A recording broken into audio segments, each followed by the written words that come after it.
Les travaux d'Henri Poincaré en mathématiques se sont produits à une période qui était en fait une période charnière pour toutes les sciences, mais aussi les mathématiques. Et il a apporté vraiment des visions nouvelles et qui ont donné lieu ultérieurement, dans le XXe siècle, à des développements absolument considérables. Ces leçons nouvelles sur la mécanique céleste abordent vraiment à donner les bases de ce qu'on appelle aujourd'hui la théorie des systèmes dynamiques, évidemment nourrie du fait que la mécanique céleste offre un champ remarquable à l'étude de la dynamique, mais aussi en topologie, en créant ce qu'il appelait l'analysis situs, et qui était une généralisation considérable de la théorie des invariants algébriques pour étudier la topologie des espaces et le fait quelles sont les propriétés qui persistent après déformation d'un espace.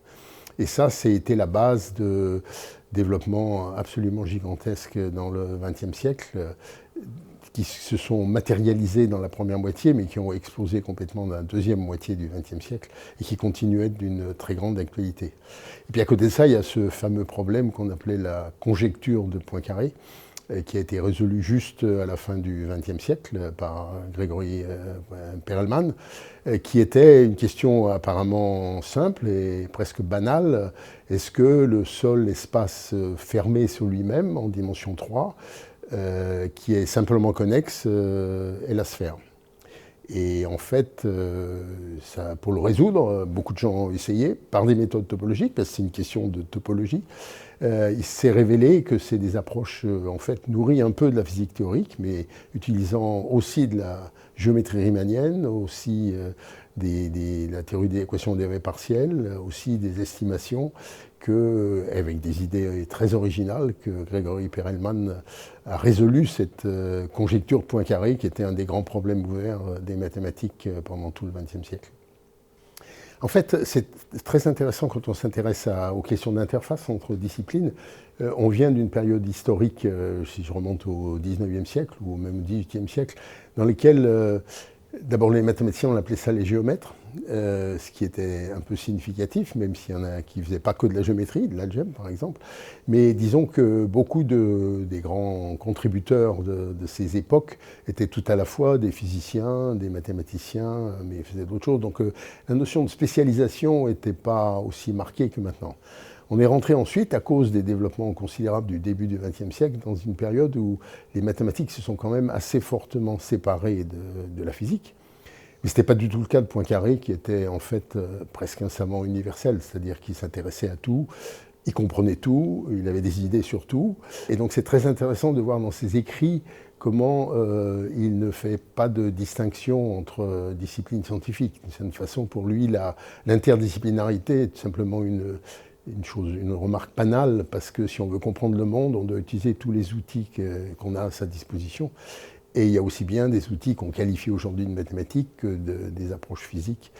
Donc ça, cette caractéristique de Poincaré, juste à l'époque où les spécialisations apparaissaient, donc même s'il a fait des contributions exceptionnelles aux mathématiques, en fait, il comprenait la physique de l'époque, et comme on sait, il a tout de suite embrayé sur les propositions d'Einstein après l'annus mirabilis de 1905, avec l'apparition de la relativité restreinte et d'autres contributions d'Einstein de cette année-là. Donc c'est d'une certaine façon un des derniers savants universels avant une période de séparation. Et alors que la deuxième moitié du XXe siècle, on a revu une collaboration très étroite, extrêmement profonde entre mathématiciens, physiciens théoriciens en particulier, mais même pour d'autres théories que la physique. Et puis après, avec la révolution de l'ADN en biologie, brusquement, tout un tas de structures mathématiques, plutôt autour de structures discrètes, sont devenues essentielles pour comprendre la biologie. Donc Henri Poincaré était un tournant, et il était une figure exceptionnelle d'universalité. Une des dimensions importantes dans la vie de Poincaré, c'était le souci qu'il a eu toujours de rendre ses travaux, même les plus avancés, d'essayer de donner accès à ses travaux à un public très large. Et donc c'est comme ça qu'il a publié ce fameux triptyque sur la science et l'hypothèse et la méthode scientifique, etc.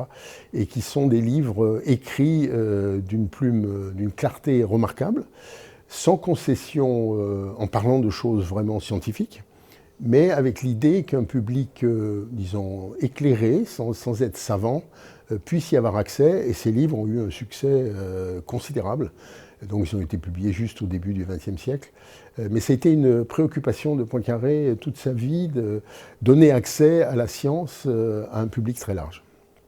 Et comme on sait, c'est une chose essentielle, spécialement dans la période d'aujourd'hui où, sans compréhension d'un certain nombre de phénomènes scientifiques, il est difficile de comprendre où le monde va. Parce que beaucoup de choses dans le monde aujourd'hui dépendent d'une compréhension minimale de phénomènes scientifiques.